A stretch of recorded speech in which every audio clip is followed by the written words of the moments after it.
your tithe and bring your shame. Bring your guilt and bring your pain.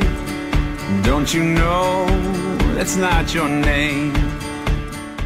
Ce qui m'a marqué le plus, c'est à quel point Dieu m'a révélé qu'il manquait la prière dans ma vie. Mais c'est pas comme les autres fois qu'on me dit « Ah, Mylène, il faut que tu pries ». C'est vraiment prier pour une vision. C'est pas prier pour moi, mais prier plus loin que le bout de mon nez. Prier pour les nations, prier pour la mission, prier pour les personnes qui vont sur le terrain, les personnes qui restent ici, qui appuient la mission, pour les églises, pour envoyer plus de missionnaires. Le renouveau de la passion de ma mission, les outils que ça donne, le rappel de c'est quoi la mission. J'ai beaucoup aimé le cours Kairos parce que le cours nous met à défi à réfléchir sur comment Dieu a aimé le monde, mais pas juste à partir du Nouveau Testament, mais déjà dès le début de la création, quand Adam et Ève ont chuté, à quel point Dieu s'est mis à forcer ou à chercher une relation avec l'homme et la femme qui ont été séparés de Dieu.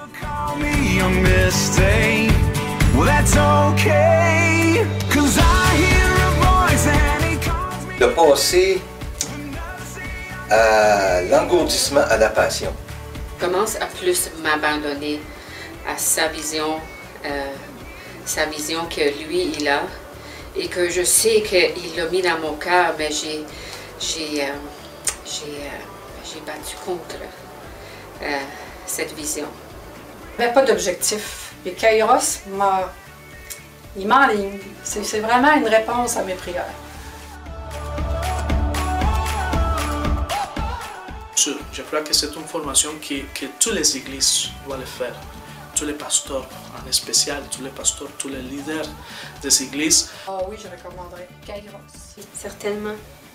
C'est un cours qui change notre vision, change notre vie complètement.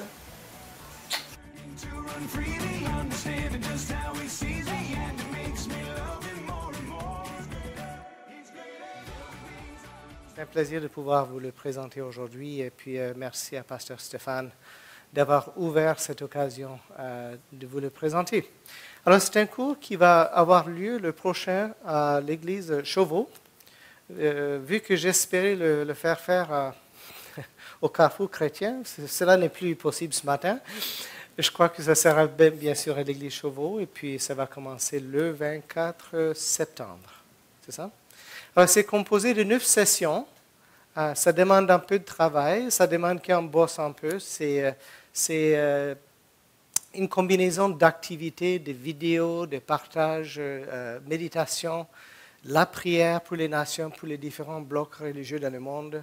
C'est des études, de la lecture, et en plus il y a des activités qui sont intégrées là-dedans, qui nous forcent un peu de nous déplacer, et puis une autre façon d'apprendre. Et puis on vous invite de venir, c'est ouvert à tout le monde. Je dirais que de plus en plus, je suis en train de viser les jeunes, parce qu'il faut qu'on saisisse la jeune génération. Alors, si vous êtes plus âgé que moi, que vous voulez assister, vous êtes bien sûr les bienvenus, parce qu'on veut que tout le monde participe. Mais si vous avez aussi les moyens de sponsoriser quelqu'un qui est plus jeune, et même s'il faut le pousser un tout petit peu, on vous implore de le faire, parce que c'est la jeune génération que nous voulons saisir. Alors, le cours coûte $100. Vous pouvez vous inscrire en ligne. Et si vous inscrivez un peu d'avance, c'est $100. Si c'est un peu plus tard, ça revient à 125. Parce qu'on veut que les gens s'inscrivent un peu plus tôt pour nous donner le temps d'imprimer les manuels, d'imprimer la matière, les matériaux qui sont nécessaires. Voilà, je crois que j'ai couvert pour la plupart. Vous pouvez me poser plus de questions après.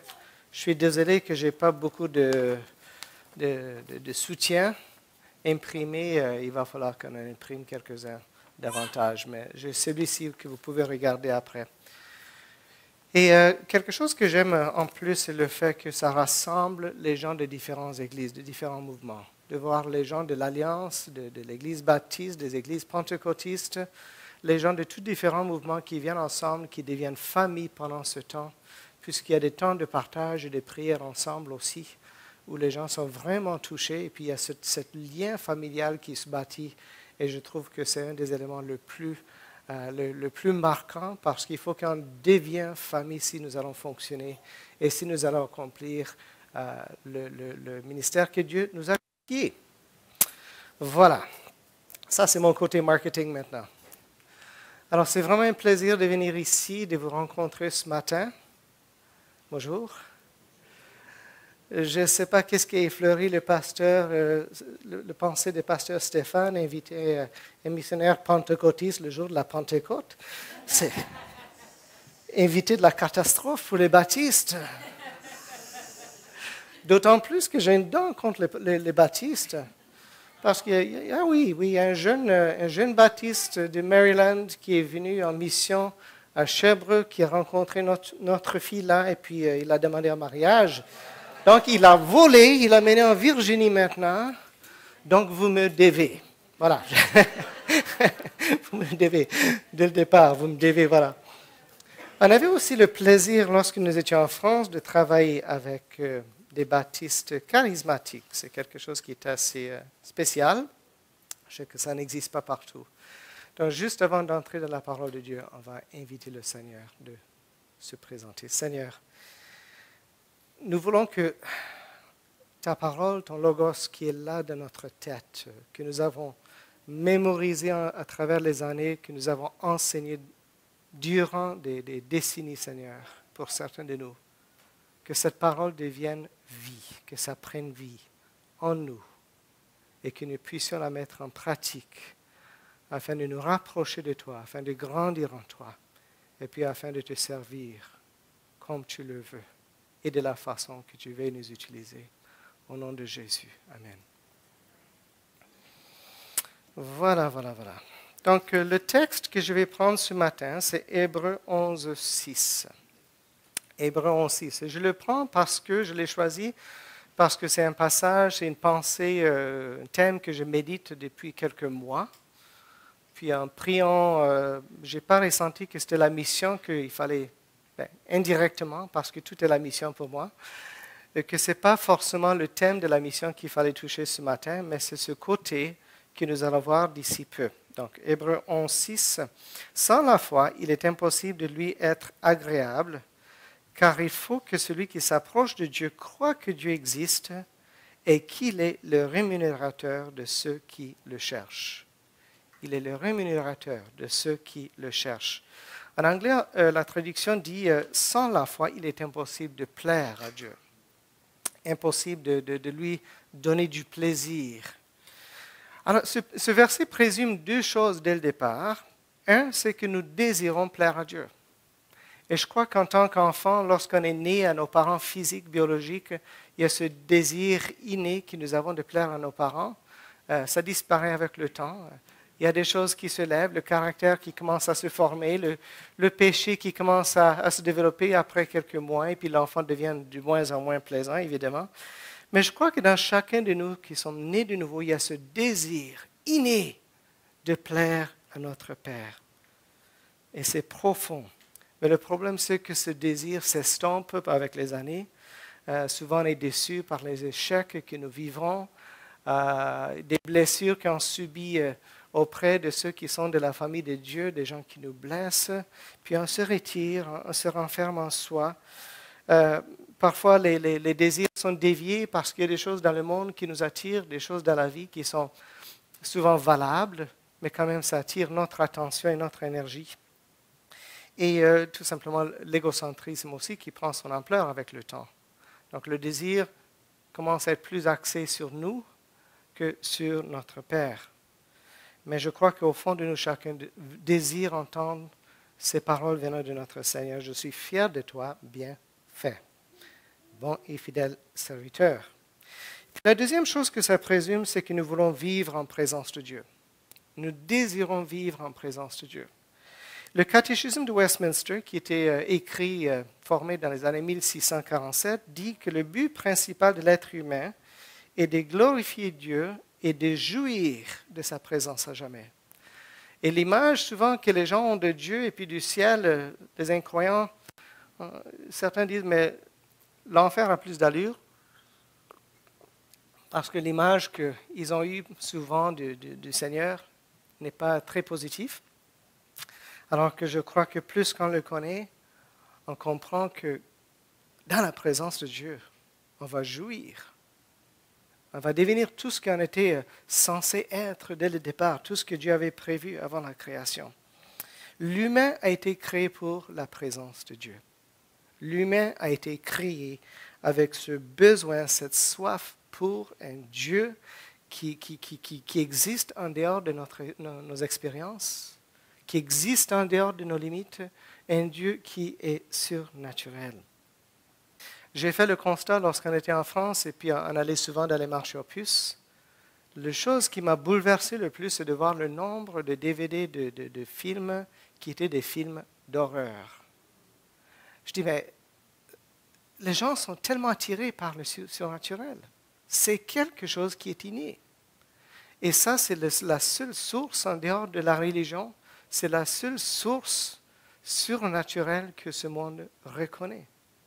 Au moins dans l'Occident, dans ces pays qui ne croient pas que Dieu existe, peut-être.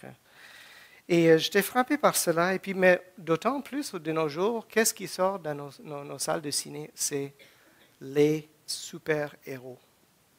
Les super-héros. Il y a une soif en nous de connaître ce Dieu qui existe en dehors de tout ce que nous voyons ici, de tout ce que nous pouvons toucher avec nos sens, de tout ce que nous pouvons percevoir et de vivre en collaboration avec ce Dieu, de faire des choses qui sont incroyables. Donc, je crois que nous avons soif de sortir de ce train-train de la vie quotidienne et puis de connaître Dieu. Donc, mais l'élément qui est requis pour se répondre à ce désir, c'est quoi? C'est la foi. La foi. Alors, dans le milieu québécois, si je ne me trompe pas, le terme foi, ça veut dire un système religieux ou culturel. Je suis de la foi catholique, je suis de la foi chrétienne. Je suis chrétien, disent les gens. Chez les anglophones, c'est encore plus flou. Surtout aux États-Unis, on voit les sportifs qui vont dire, mais je remercie Dieu, alors qu'ils ne sont pas sûrs qui est ce Dieu, mais ils donnent la gloire à Dieu. Puis les opposés des deux côtés, tous les deux donnent la gloire à Dieu. Donc je dis, c'est un peu confusant de savoir qui est plus rapproché à Dieu pour avoir ce droit. Mais c'est une amalgame de croyances floues qui envahit de plus en plus la pensée anglophone. Et souvent les gens disent « have faith ». You gotta have faith. Il faut avoir la foi, mais la foi c'est en soi-même. C'est toujours basé en soi-même. Et nous les évangéliques, qu'est-ce que c'est la foi? On en parle souvent. C'est un terme que nous utilisons souvent, mais je crois que en écoutant souvent les gens, ce que nous disons, j'espère que. Hein? J'espère que ceci ne se passe pas. J'espère que Dieu fasse cela. J'espère que. Et puis, c'est devenu en quelque sorte comme une sorte de je ne suis pas sûr, mais j'espère que Dieu fasse quelque chose. Pour d'autres personnes, ça peut être une attente qui est fixée sur un résultat prédéterminé. Je veux que Dieu fasse cela, alors j'ai foi qu'il va le faire. Parce que moi, je le veux. Combien de personnes ont cette attitude, je veux que Dieu fasse ceci ou cela, et puis sont fortement déçus quand Dieu dit non, ou quand Dieu dit non plus tard. Donc il y a cette attente aussi, qui est une attente plutôt personnelle. Mais pour moi, la foi, c'est une anticipation inconditionnelle. Une anticipation. Pas une attente, c'est un peu un jeu de mots, mais une anticipation inconditionnelle de l'action de Dieu. Pourquoi? Parce que, Dieu nous a communiqué son cœur. Dieu nous a communiqué son cœur vis-à-vis le monde dans lequel nous vivons. Quel est son désir pour l'humanité? Quel est son désir pour le Québec? Quel est son désir pour la province, la ville de Québec? Quel est son désir pour la communauté autour de nous? Il le dit dans sa parole. Nous avons quand même une idée aussi de ses plans, comme nous avons vu dans la lecture du jour de Pentecôte, les choses qui se sont déclenchées à partir de là, comment l'Église a grandi, l'Église s'était développée, et puis avec toute l'histoire qui est là dans la parole de Dieu qui nous dévoile quel est le plan de Dieu. Puis il a même pris le temps, non seulement les prophéties de Jésus vis-à-vis l'avenir, mais l'Apocalypse qui est consacré entièrement à dévoiler le plan de Dieu pour ce monde, mais aussi la connaissance de sa réputation. On a vu Dieu à l'œuvre dans nos vies. On a vu Dieu faire différentes choses dans nos vies. Alors nous connaissons sa réputation, que lorsque Dieu dit qu'il fera quelque chose, il le fait. Mais le défi pour nous qui sommes dans l'Occident, c'est que nous faisons partie de la génération la plus aisée qui a existé dans le monde. Hein? La plus choyée. C'est une malédiction comme c'est une bénédiction à la fois. Nous vivons dans un milieu où la vie est tellement aisée que la foi est même quelque chose qui est difficile à saisir et d'autant plus à bâtir dans notre vie. Il y a un site qui s'appelle givingwhatwecan.org et vous pouvez aller là-dessus, vous mettez votre revenu annuel, vous mettez le nombre de familles qui habitent dans votre maison, dans quel pays vous habitez, la devise de votre pays, et ça va calculer, ça va montrer les faits vis-à-vis votre statut personnel financier. Alors, pour ceux, si nous avons des biens qui dépassent, qui sont au-delà de 3 000 $ canadiens, nous figurons dans les 50% de plus prospères du monde. Si j'ai plus de 3 000 $ de biens, je suis parmi les 50% les plus riches du monde. OK, on commence à avoir un autre aperçu de la chose. Si j'ai un salaire qui dépasse 20 000 $, je suis parmi les 10,2% les salaires les plus élevés. Je suis dans les 10% maintenant. Si je mange à ma faim, si mes vêtements sont adéquats, si j'ai un endroit pour me loger, si j'ai un moyen de déplacement qui est fiable, je figure parmi les 15% les plus riches du monde. Et si jamais mes revenus dépassent 50 000 $ canadiens, je suis dans les 2% les plus riches du monde. Donc on entend beaucoup de commentaires comme il y a 1% du monde qui dirige je ne sais pas quel pourcentage de la richesse mondiale. Mais je crois que c'est si on dépasse 70 000 $ canadiens par an comme salaire, on retombe dans cette catégorie, le 1% le plus riche du monde. Donc nous venons dans une société assez aisée, assez choyée. Ce matin, on a prié pour les gens qui vivent dans les pays persécutés, alors qu'ici, persécution? Non. On est dans la sécurité, on a toutes les différentes choses qu'on peut espérer dans ce monde que la plupart du monde espère avoir. Et le problème avec cela, c'est qu'il y a peu dans notre quotidien qui nécessite une intervention de la part de Dieu. Et c'est ça qui est un peu un défi. Parce que nous disons comme les enfants, je suis capable. Je suis capable. La plupart des choses que nous gérons dans la journée, on est quand même capable de notre force, avec nos moyens, de gérer ces choses-là. Et il y a peu de choses que nous entreprenons en tant que croyants qui nous obligent d'agir au-delà de notre capacité humaine. Donc la foi, parfois, est difficile à bâtir dans ce contexte. Les gens disent, mais pourquoi est-ce qu'en Afrique, en Amérique du Sud, on voit toutes ces choses qui se passent? Je dis, c'est parce qu'ils n'ont pas autre recours. Donc les gens tournent vers Dieu parce qu'ils n'ont pas les moyens, ils n'ont pas les systèmes de sécurité, ils n'ont pas toutes les choses que nous avons. Les gens qui viennent à l'Église, ils n'ont pas de beaux programmes, ils n'ont pas de chorales, ils n'ont pas d'instruments. Souvent, ils viennent pour chercher Dieu. Ils ont besoin que Dieu agisse. Et nous nous investons pour créer des environnements sécurs et réconfortants dans nos églises et confortables, ce qui n'est pas mauvais. Mais le défi, c'est que ces choses luttent contre le développement de notre foi. Ces choses militent même contre le développement de notre foi. Savez-vous que l'Église, l'état qui est promis à l'Église, c'est un état de combat constant. Parce que le Seigneur a dit, je bâtirai mon Église et les portes du séjour des morts ne prévaudront point. Ce n'est vraiment pas une traduction qui me plaît. Et lorsqu'on creuse un peu plus, il dit que les portails de l'enfer ne vont pas pouvoir supporter l'assaut de l'Église. Donc nous sommes ceux qui devraient être les agresseurs sur le plan spirituel et non pas les défenseurs. Et souvent nous avons la mentalité forteresse, nos structures sont axées sur la défense de l'Évangile, sur la défense de notre foi, sur la défense de nos droits en tant que croyants. Alors que Jésus a dit, voici, je vous promets quelque chose, vous allez bousculer les portails d'enfer. Et ils ne vont pas pouvoir soutenir contre vous.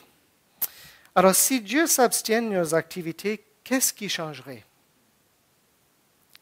Les choses que nous faisons chaque mois, chaque semaine, si Dieu n'était pas présent, est-ce que ça allait changer grand-chose?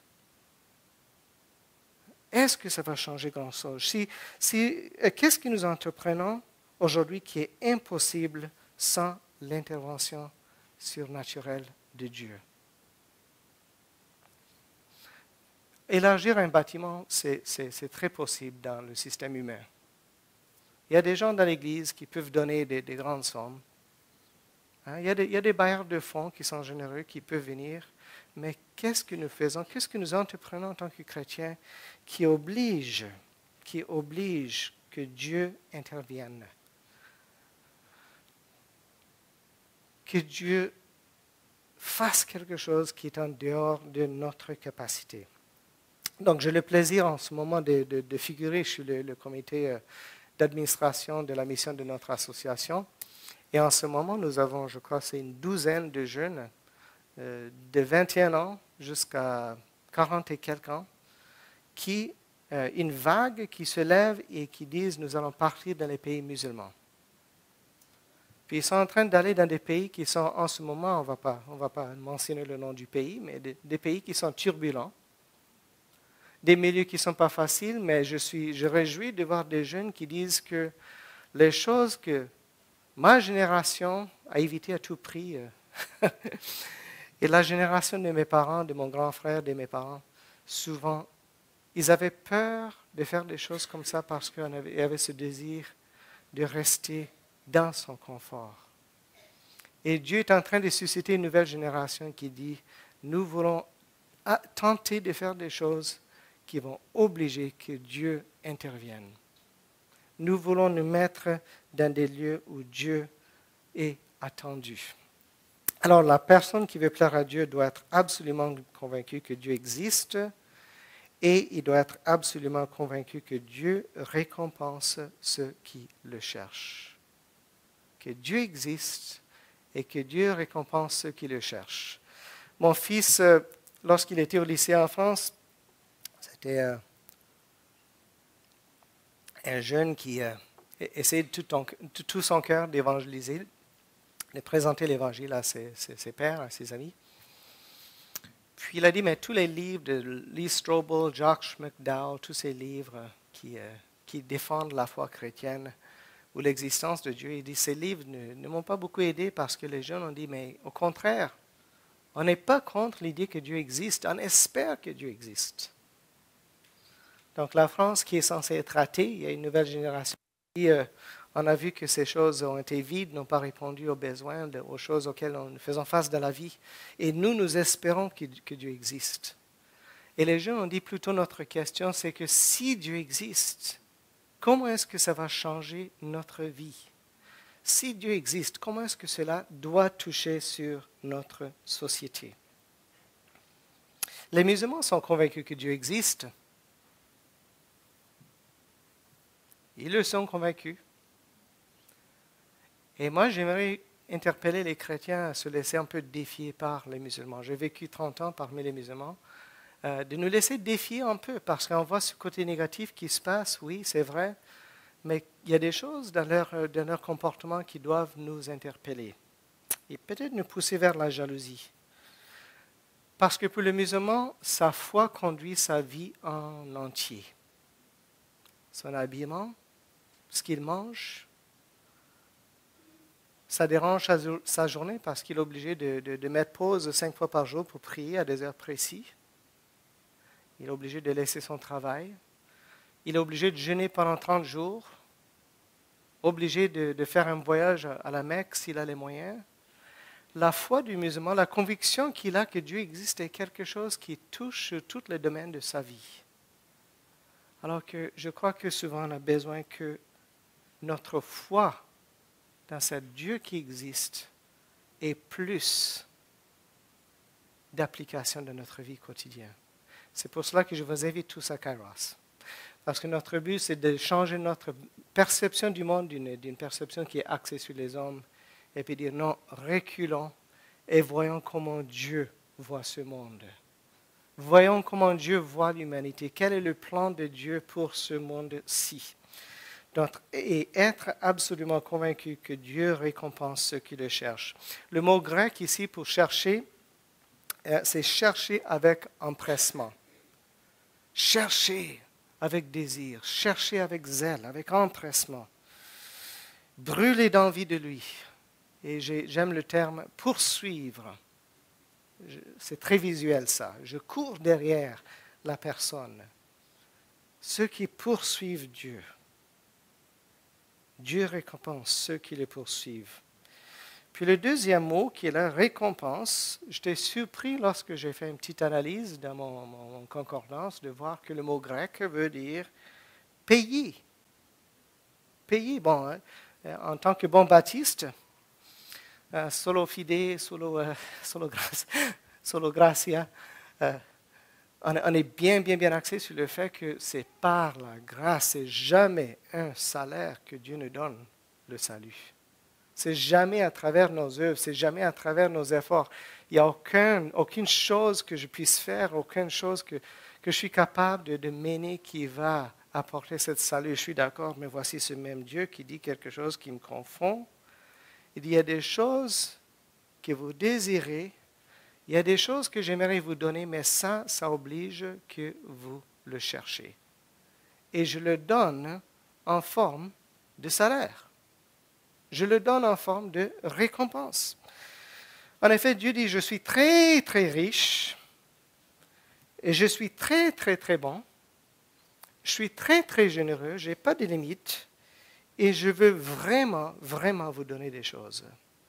Je veux vraiment, vraiment vous donner des choses, mais vous êtes obligés de le vouloir et de me poursuivre. Alors maintenant, le Dieu qui se fait un point d'honneur de se mettre en position de débiteur. Parce que quelqu'un qui dit qu'il va te récompenser quelque chose à la fin du mois, on sait qu'au niveau de notre emploi, si le patron dit « je vous paye tant de dollars en fin du mois » et puis il ne le fait pas, ben, on sait qu'est-ce qui va se passer, il sera amené en justice. Donc Dieu dit « je me fais un point d'honneur si vous mordez sur cette hameçon, si vous me poursuivez, je me mets en position de débiteur. » Donc ça m'a fait penser un peu de Malachie chapitre 3, verset 10, où Dieu dit « mettez-moi à l'épreuve ». Donc c'est un domaine où Dieu dit « mets-moi à l'épreuve et voir si je ne suis pas capable de faire beaucoup plus que ce que vous croyez et d'ouvrir les écluses des cieux. » On voit aussi l'exemple de Jacob qui a saisi le Seigneur cette nuit-là, et puis disait, je ne te relâche pas à moins que tu me bénisses. Il y avait une poursuite forte de la part de Jacob où il disait, je ne vais jamais te relâcher, à moins qu'il te réponde à cela. Alors, en Jérémie 29, versets 12 à 13, on lit, vous m'invoquerez et vous partirez, et me prierez, et je vous exaucerai, vous me chercherez, et vous me trouverez, si vous me cherchez attentivement, si vous me cherchez de tout votre cœur, de tout votre être. Dieu dit, je me laisserai trouver si vous me cherchez. Donc c'est un peuple qui connaît Dieu déjà, mais Dieu dit, je veux être l'objectif de ta recherche. Je veux être la chose qui t'anime. Je veux être le quête qui anime votre vie, et je vais me révéler à vous. Vous allez me trouver. On oublie souvent ce contexte que toutes ces promesses, surtout Jérémie 29, 11, les gens aiment citer ça, les plans de Dieu pour nous, pour le bien, non pas pour le mal et tout ça, ben, mon épouse dit, on oublie que Dieu les a envoyés en exil. Pendant 70 ans, les promesses de Dieu viennent parfois avec des changements, des choses qui nous bousculent. Puis il fait ses promesses à ce peuple. Mais les plans de Dieu sont tellement grands pour nous qu'ils nécessitent souvent qu'ils nous libèrent de nos préoccupations, qu'ils nous libèrent de nos dépendances et qu'ils nous arrachent de nos bulles de confort. Donc Dieu est prêt à faire tout ce qu'il faut afin de pouvoir se révéler à nous et de nous répondre. J'ai aimé quelqu'un qui a donné, bon, voici la promesse, en effet, de ce verset. Si nous le poursuivons avec insistance, comme Jésus l'a dit, frappez, cherchez, demandez, Dieu promet de se laisser trouver. Quelqu'un a donné l'exemple d'une chasse aux œufs de Pâques. Vous prenez un enfant de 3 ans. Est-ce que vous cachez les œufs avec beaucoup de skill, d'habileté? Non, pas tellement. Derrière cette plante, il y a tout un panier rempli d'œufs derrière cette fleur. Et puis le papa dit à l'enfant, « OK, tu cherches. » Puis l'enfant est là, il tourne partout en rond, il regarde n'importe où. Et puis le papa, « Non, venez vers ici un peu. » Donc, la personne a dit que mais Dieu fait un peu comme ça. Il dit, si vous me cherchez, je vous assure que vous allez me trouver, même si je dois vous orienter un peu vers le panier d'œufs. Je suis de cet avis, je veux tellement que tu me trouves et que tu me rencontres d'une nouvelle façon. Jérémie 33, versets 2 et 3, ainsi parle l'Éternel, qui fait ces choses, l'Éternel qui les conçoit et qui les exécute.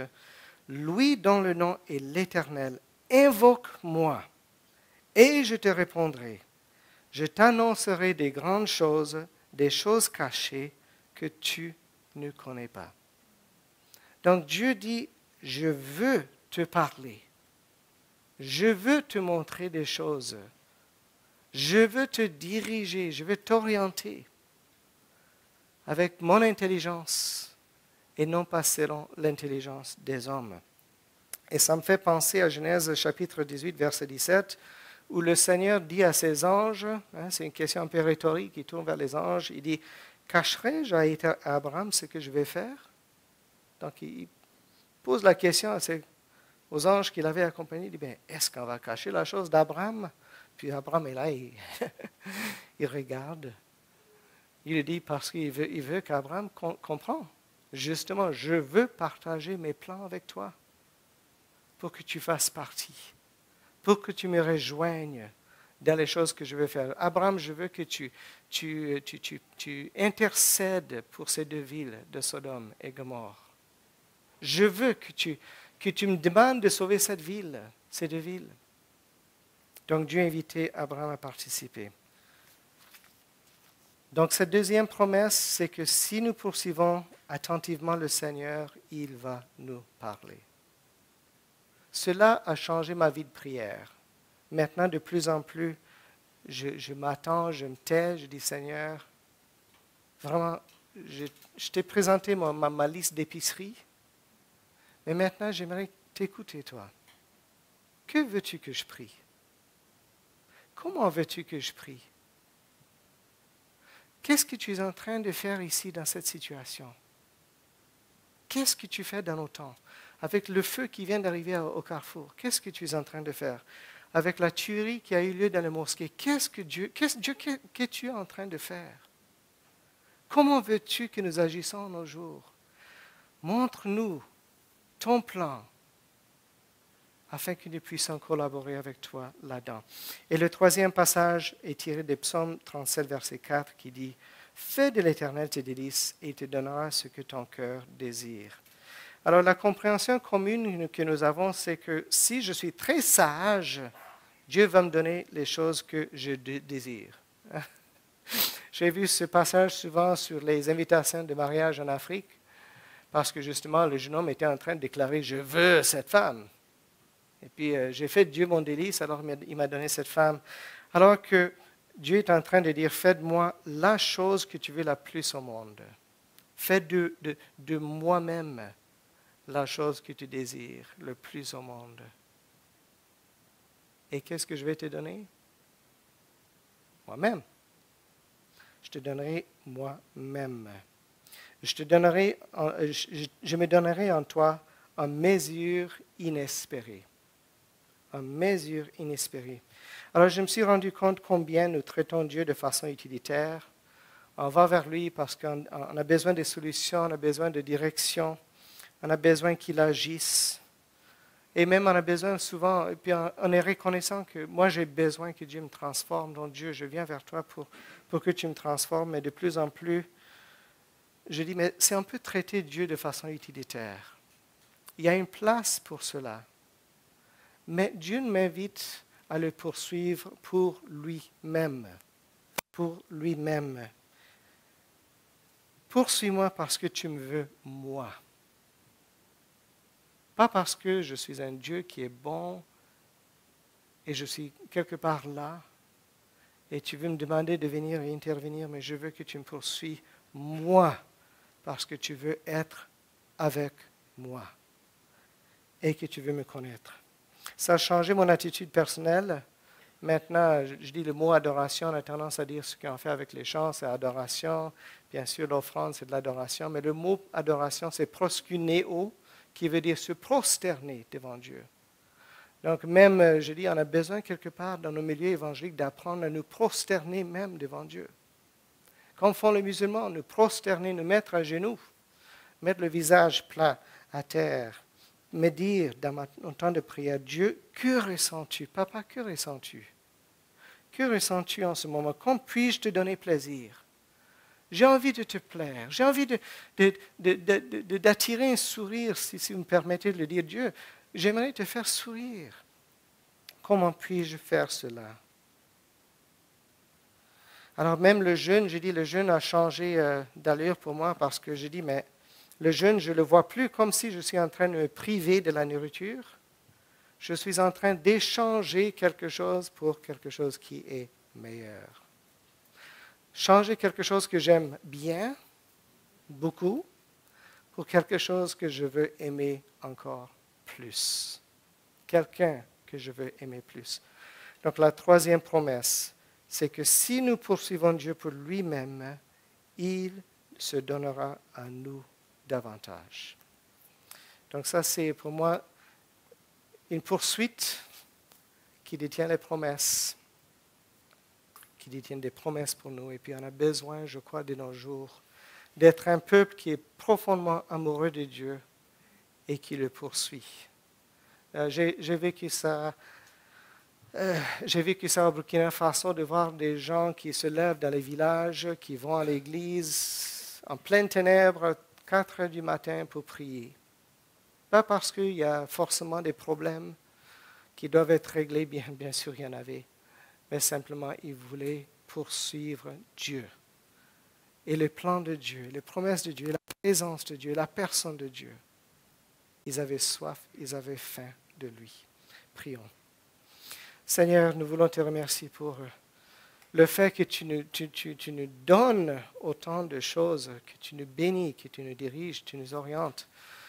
Seigneur, quelque part, on devient tellement aisé, tellement habitué à tes bénédictions, et puis on est fort satisfait de tes promesses à notre égard, on est fort satisfait du fait que tu prends soin de nous, que tu interviennes, mais quelque part, Seigneur, on vit dans cette aisance, on vit dans ce milieu